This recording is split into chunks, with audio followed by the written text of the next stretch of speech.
మీ business ఏదైనా మీ ఊర్లో promotion చేయాలంటే అది సుమన్ టీవీతోనే సాధ్యం. ఇప్పుడే సంప్రదించండి. Welcome to Suman TV. నేను నాగరాజ పుంగనూరు.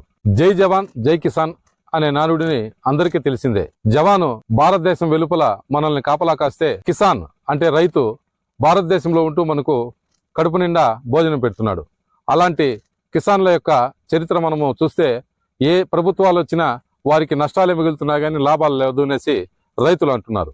ముఖ్యంగా పుంగనూరు నియోజకవర్గంలో ఎక్కువగా టమాటా సాగుపై ఆధారపడి జీవిస్తున్నారు. ఎందుకంటే గత 2 సంవత్సరాలుగా టమాటా పంటలో గిట్టుబాటు ధర ఆశాజనకంగా ఉంది. అయితే రైతులందరూ కేవలం టమాటా పంటపైనే ఆధారపడి జీవిస్తున్నారు.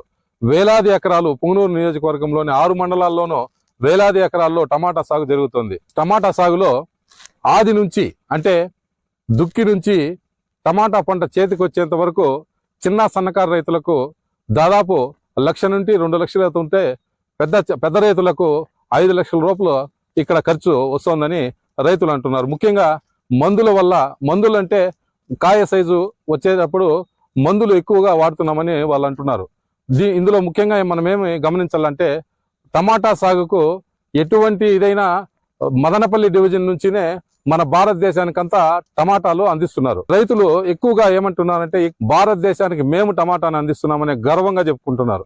అలాంటి రైతుల స్థితిగతులను మనం విందాం పదండి. నా పేరు సాయి కిరణ్. మా చిత్తూరు జిల్లా పుంగనూరు నియోజకవర్గం చౌడేపల్లి మండల్ చౌడేపల్లి విలేజ్. మా ఏరియాలో వ్యవసాయంపై ఆధారపడి జీవిస్తున్న కుటుంబాలు వేలల్లో ఉన్నాయి.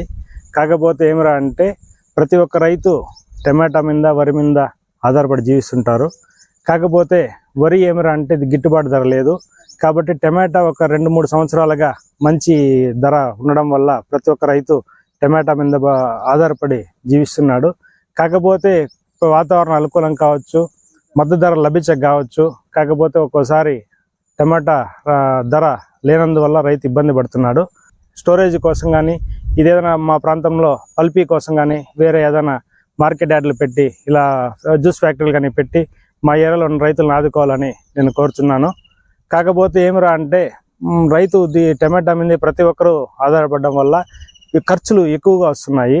ఆ ఖర్చు ఏమిరా అంటే, ఎకరాకి ఒక మినిమం 3 లక్షల నుంచి 4 లక్షల వరకు ఖర్చు పెరుగుతున్నాయి, ఆదాయం తగ్గుతున్నది.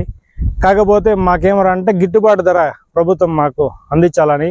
మీరు ఇప్పటి వరకు ఎన్నిసార్లు టమాటా సాగు చేశారు? మేము ఒక 5-10 సంవత్సరాల నుంచి టమాటా సాగు చేస్తున్నాము. కానీ ఒక 4 ఇయర్స్ బ్యాక్ కరోనా టైంలో మేము టమాటా సాగుని ఆపేసాము. మళ్ళీ ఒక 2 ఇయర్స్ నుంచి 2 ఇయర్స్ నుంచి మళ్ళీ సాగు చేస్తున్నాము. ఇప్పుడు మరలా టమాటా సాగు చేయడం అంటే నీకు లాభం వస్తుంది అనుకుంటున్నారా? లాభం వస్తుంది అనే దానికంటే కూడా ఏదో ఒక ప్రయత్నించాలనే ఒక ఒపీనియన్గా నేను టమాటా సాగు చేస్తున్నాను. వ్యవసాయం గురించి తెలుసుకోవాలనే అభిప్రాయంతో నష్టమైన లాభమైన మేము ఈ ఫీల్డ్ని ఎంచుకొని చేస్తున్నాం. టమాటా మనకు వచ్చి రూపాయి పోతుంది. సేల్స్ ఎక్కువగా ఉంది. రైతులంతా దాని మీద ఆధారపడినారు. రేట్లు ఎట్లా చెప్పలేము. కట్టి వచ్చి 30 రూపాయలు పోతుంది. పెట్టుబడి ఎక్కువ వస్తుంది. ఎరువులు, మందులు, ఖర్చులు ఎక్కువ వస్తూ ఉన్నాయి. రైతులు ఎట్లా చేస్తారో కష్టంగా ఉంది పెట్టుబడులకి. రోజుకి చెప్పలేము. 10 మంది పైన ఎక్కువగానే వస్తూ ఉన్నారు.